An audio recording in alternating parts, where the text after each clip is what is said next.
Hi guys, and welcome to the Yoga for Rocks Hip Week program. We're going to start towards the wall today, so move your mat or whatever you have as cushion close to the wall. Kneel down and lean your shoulders back towards the wall. If this is killing your knees, then I recommend you get something to sit on, so between your heels and your butt there is some kind of pillow or cushion so that you're not hurting your knees. Something you can also do is move the knees slightly apart, makes it normally less intense for the knees. So we can start here just leaning, or you can slouch a little bit here, it's okay. So just push your body into the wall and make sure your head is touching the wall as well. Your hands can rest on your lap. I like to sometimes push a little bit with my arms as well here. So it's not going to be much to sit here. This is just to prepare. If your ankles are really stiff, you can also place some padding under the ankle, because if we want to do something stretchy for the front of the hips, we can't really let the ankle, a small detail like the ankle, distract us. So that's why we use modifications and props and help and assistance in the pose, is to be able to forget all the distractions, or actually eliminate the distractions and focus on what we want to focus on. And we're going to focus on, from the knee, the quadriceps femoris, it attaches here and go all the way up deep into our hips. So that's what we're going to focus on, the front of our thighs into our hip flexors. So we start here. If you find it hard to sit still, then rock a little bit from side to side.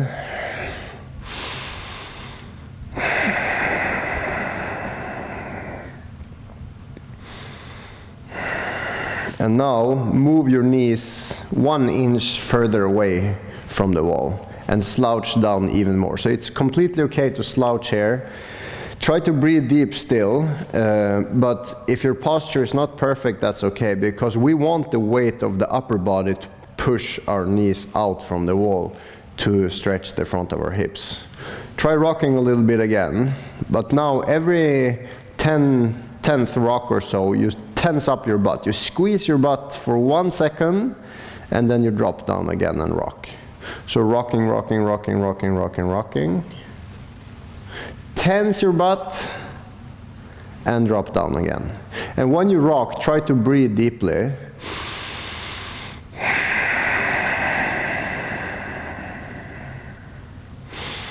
And squeeze your butt and relax and breathe. So the intensity is just for a second, and then you go back to the rocky, rocky, rock. Tense and relax.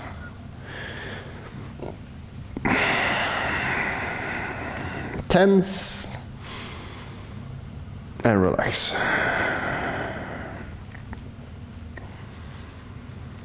Tense and relax. All right, get over to all fours. Tap your legs, tap your feet out a little bit, and move back into a very stiff variation of downward facing dog. So you can have your head over your hands, and it's kind of a mix between down dog and plank pose. So you just stand on all fours and stretch your legs out like this.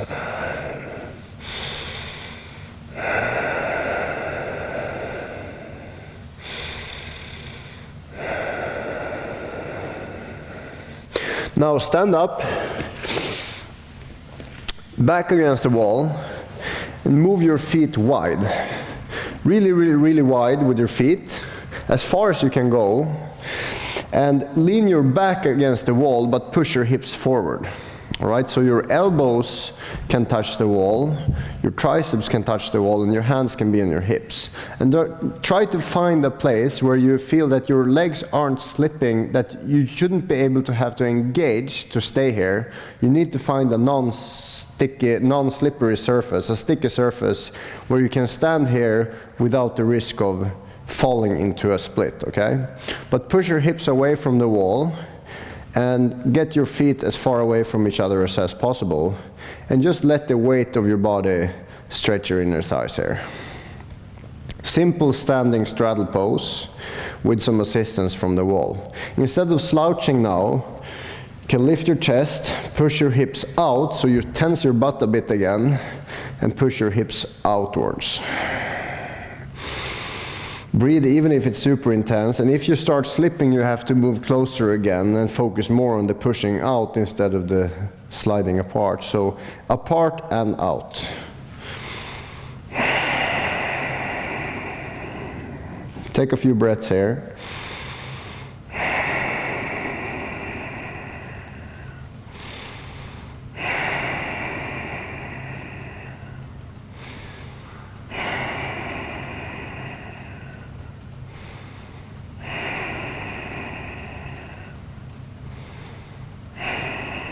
One more breath. And then slowly lean your hips in towards the wall. And see if you can bend your knees and lean your hands, your upper body weight into your knees like this. So now you're doing a wide sumo stance. You're pushing your knees apart and your upper body is leaning forward. But the back is there to support your butt. So you're leaning all the body weight into the wall and your upper body is pushing the knees away from each other. So if you feel this in the shoulders, you need to lift your head a little bit, but try to sink down so your knees are apart, your butt is back, and you're letting gravity doing most of the work. You're trying to resist gravity and find a place where you feel just general sensation in your hips. Don't go for anything extreme. Just find a place where you can feel, oh, this is a pose. For sure, this is a pose. Take a few breaths in a pose.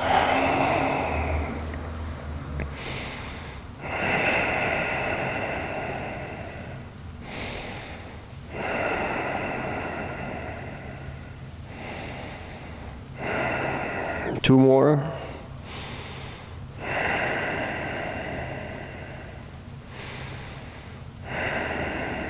And then place your hand in the wall, get down to all fours, and just sit down on all fours and relax. All right. The next thing we're gonna do is a variation of the lizard pose. So you probably have to start from a kind of high squat like this. So wide legs, your feet are wider than your hands. Your hands are more or less in plank pose. So you can have super bent knees like this as long as you get your hands down. Step your right leg back and place the knee down. So if it's hard to get both palms down, you can move your foot out to the side, or you can actually get some support, a couple of books or blocks or anything to place your hands on. And I like to put my knuckles down or stay on my fingertips if it's hard to reach the ground. But I don't want you to find one place to stay here. I want you to find many. So if your mobility is kind of the size of a coin, and that's all you can move in circles, I want you to circle around that coin. If you can make a circle that is as big as a football or a soccer ball, a normal round ball, you circle where you can circle. I want you to find as many angles as possible to move around in. If your back knee is hurting, you can flatten out the foot. You can move the foot a little bit from side to side. You can actually do whatever you can here to move the body weight into the hands, into the foot, and back in towards the back knee. Just move.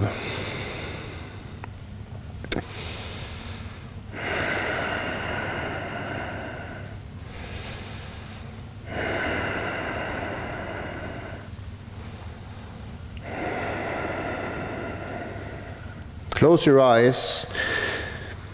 Turn your attention in towards your body and out from the head. Your mind is not going to help you much here, so distract yourself from your mind by breathing. Move where you can move.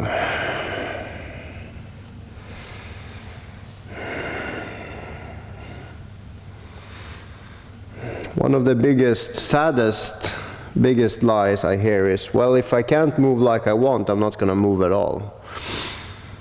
It's idiotic thoughts like that that keep us away from what we want to be able to do. If you can move, move.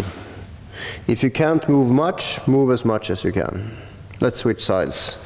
Stepping both legs forward, left leg back, try to bend the left knee and place it in the ground, and move where you can move.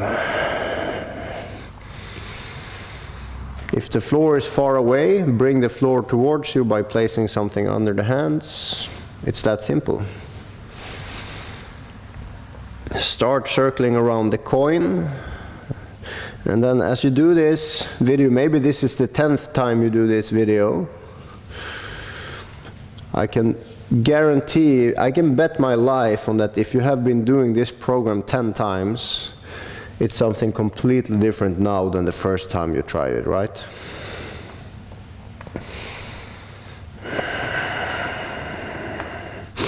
It's not because this program is good in itself, it's because you're consistent and you're actually taking care of trying to get to know yourself and your own body. If 200 people are watching this program and doing it, people are doing 200 completely different programs. So no matter if you try to copy exactly what I do, it's your body, it's your breath, and it's your time on the mat, and it's going to look different from tomorrow to today, and today against yesterday. It's going to be different for every person, and no person is the same as the next one. So the reason it works is that you're trying to figure out how you should do it.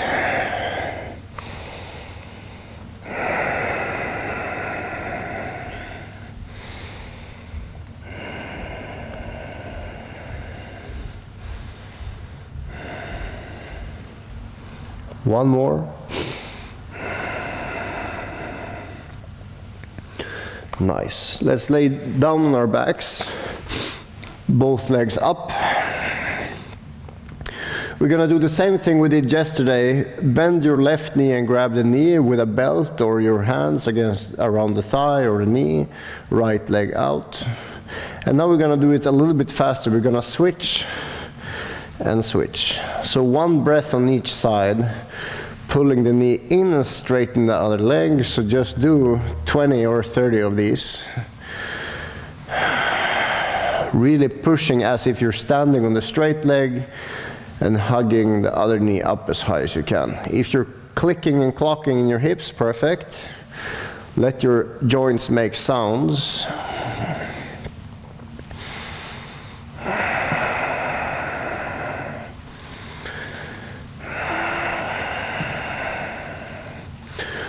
I think one of the best ways to get to know our stretching better, to really get more subtle and precise in our stretching, is to work repetitions with, in this case, the hip flexor. So if you want to learn how to stretch the hip flexor, working the hip flexor like this so you can feel the front and the inside of your hips.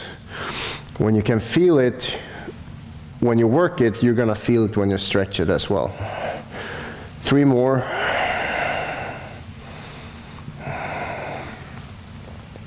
And feet down, hips up.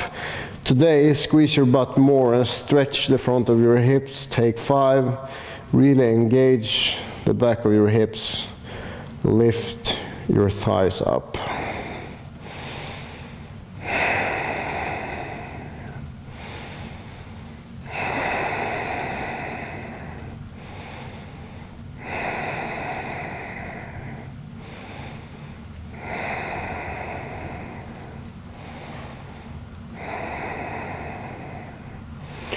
Slowly lower down and turn your butt towards the wall.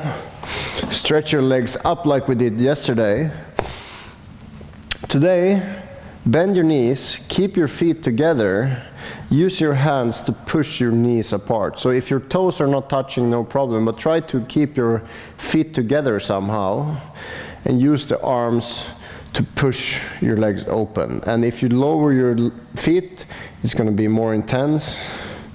If you push your knees, it's going to be even more intense. Find a place where you can push maybe 30%.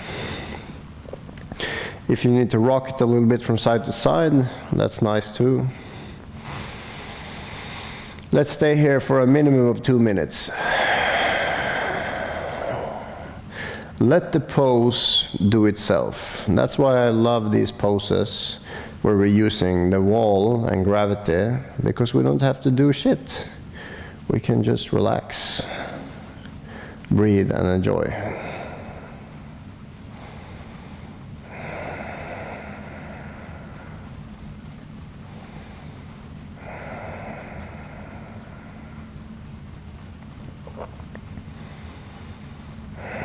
If you're new to yoga and you think silence, you find that silence is awkward or weird, that's the first mission, to get over that.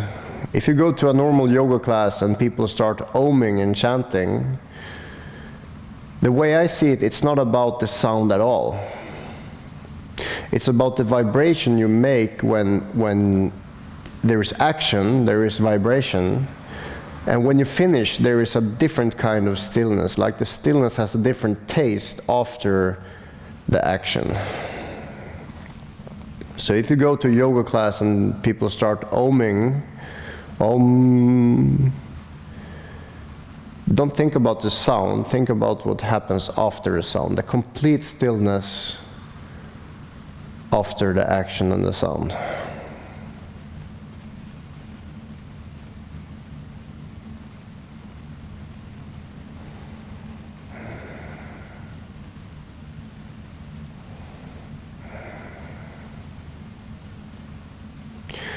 Teaching a yoga class is really counterintuitive, because I don't want to speak at all. I just want you to be able to enjoy the movement and the silence.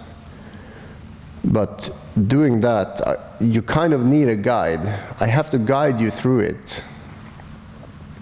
It's just that words are so crude of a tool to convey the feeling and the sensation that I'm feeling, that I want you to feel.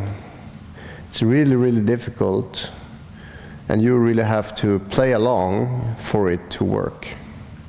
It's like a magic trick performed by a 5-year-old. Everybody has to be like, yeah, okay, yeah, we accept all the faults and we accept all the mistakes. We're just happy to be part of it, and we're gonna play along. And that's kind of the same mindset that you need for yoga to work. If you're super skeptical, yoga doesn't work at all. You have to let go, breathe, relax, and smile for it to work.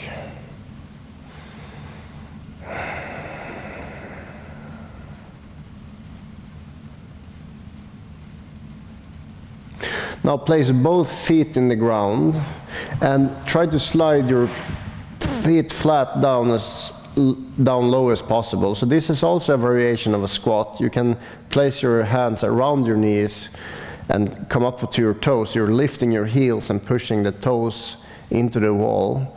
This is a very nice variation of child's pose.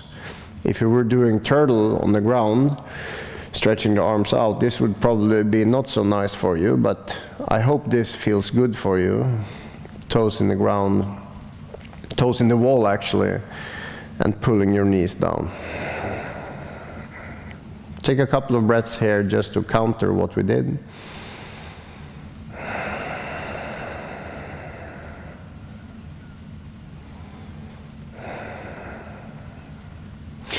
And then sit back up with your back against the wall. Cross your ankles and stay here for a few minutes and just feel your body. Feel the silence and the presence you get after doing a 20-minute session of yoga poses. See you guys in the next video, or see you on the mat. Us.